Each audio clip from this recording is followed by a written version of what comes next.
And more breaking news coming in as the war rages between Israel and Hamas. Ladies and gentlemen, what we are learning is that US Defense Secretary Lloyd Austin has now landed in Israel. Remember, his colleague, US Secretary of State Antony Blinken, was already in Tel Aviv. He had said that Israel will be supported by the people of the United States and Israel will never be alone as long as the US exists. And now US Defense Secretary Lloyd Austin has now touched down in Israel as the United States puts its full support behind the people of Israel as the war rages with Hamas terrorists. I'm joined by my colleague Abhishek Jha on the broadcast. Abhishek, the United States putting its full support behind the people of Israel, providing all the necessary aid to the people of Israel as this war rages with the Hamas. Now, decode for us the military aid that has come in so far and what can we expect in the next few weeks?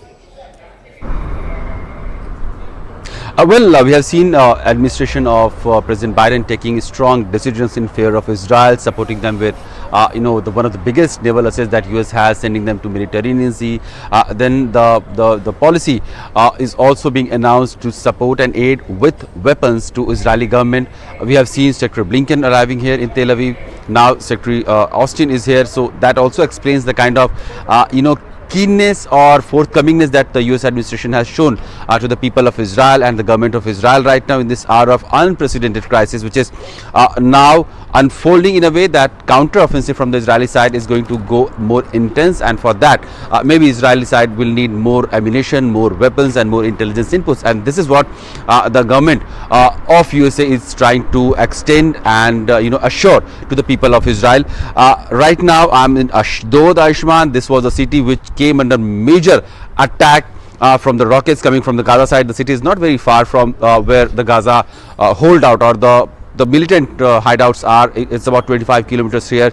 The range of most of the rockets are about 30 to 40 kilometers. So two cities, Ashdod and Ashkelon, have been massively hit by those rockets. And now when we come, it's been a couple of days since the major rocket strikes have not happened in the city, but people are still very alert and they are warned after every hour about the upcoming threat that the rockets could come. Sirens just go off and people rush to the nearest possible shelter home. So this is a residential place that I could show to my viewers, and this location that you can see was the target of another attack. The residential building that you are seeing was attacked by the missile, and the entire curtain that has been brought up is to hide the wall that was attacked. People are still cleaning the debris fallen from those attacks, and the entire situation is normal, calm, but that also explains the kind of threat perception, that also explains the kind of threat people are every day, every night are living under. Right now, if you could see, this is a statue, small statue playing violin, and this is the place where the missile had fallen. So that explains in between the life and threat how people in Israel and in the city of Ashdod have been living. Right, and Abhishek, you're reporting from one of those spots which is close to the Gaza border. Now that you're pointing out that there's such a uneasy calm in Ashdod, just decode for us. We saw those initial barrages of around 5,000 rockets when the conflict started. Given the fact that the IDF is literally flattening the Gaza Strip, what is the frequency of the rocket attacks coming in from Gaza now? And secondly, because of the infiltration of Hamas terrorists into Israeli territory, is that still a huge cause for concern when it comes to the locals in places like Ashdod? Well, about the incursion or the infiltration of Hamas terrorists, Ashdod was also one of the cities where few of those guerrilla fighters from Hamas had entered the city. Mostly they have been flushed out or have been driven away from the city. There is still fear of some of them hiding in the closest locality from Gaza, and that is why the security forces of IDF are taking utmost precaution. The door-to-door drill or the search is still on in various locations. We were at Gaza yesterday and we saw from a very closer military post from Zakhini, which is firing incessantly tanks and towards the Gaza city, where mostly they are trying to target the military hideouts. The situation in Gaza right now has become little if you see the other side of the story, the humanitarian crisis is something that is also alarmingly getting bad. The hospitals are running short of essential supplies of fuel or electricity or food, and other humanitarian crisis is also emerging, which the world is acknowledging, and there are some quarters. We have seen Canadian Prime Minister also announcing some aid for Gaza and Israel as well. So the world is also acknowledging the fact that there is a humanitarian crisis that is emerging in Gaza, but at the same time Israeli forces are incessantly trying to target all the militant hideouts and ensure that no such attacks or no such capacity is left with the Hamas infrastructure that would ever be able to attack Israel the way it did over the weekend.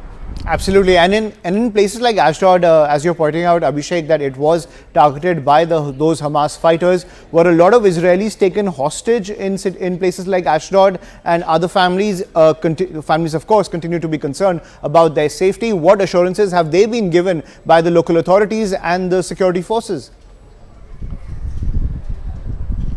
Well, Ashman, you have seen videos and footages that people here in Israel, they have also shown to us. They do not want them to be given to media because of the plight or the pity it will bring to them. But they are very horrible and heartbreaking videos. How the kids, young as 2 years, kids young as 7 years, 8 years, they were literally taken by collars and kidnapped or taken hostage by Hamas people, and they have all been taken hostage. There are about 150 number that has been given by the Israeli sources. Of the government has announced that about 150 people could be very much under the hostage condition. Several of them are foreigners. The number are still being ascertained. Their location are also being ascertained, and the hostage crisis is one of the reasons why Israeli forces are not going all out against Hamas militia or terrorists present there, because they fear that the hostages can be used as human shield, and Hamas could kill few of them, and that would create an unnecessary humanitarian situation. The world is watching very carefully, and Israeli forces are also very precisely trying to go ahead with their counteroffensive while limiting the number of civilian casualties and ensuring that the Hamas infrastructure or the terrorist sympathizer or associate of Hamas are neutralized, killed or driven away from the scene. Right. Thank you, Abhishek, for getting us the latest from Ashdod, one of those affected cities by that rocket barrage coming in from those Hamas fighters as the war rages between the two sides. We're now 7 days into this conflict, and the war of words is also escalating between the two sides as the Israeli government is saying that this is worse than what happened to the Jews during the Holocaust. But at the same time, the excessive use of force on the Gaza Strip has also raised a lot of alarms when it comes to the response of the Israeli forces. We'll continue to track all the developments which are coming in. For now, a quick break. More news and updates on the other side.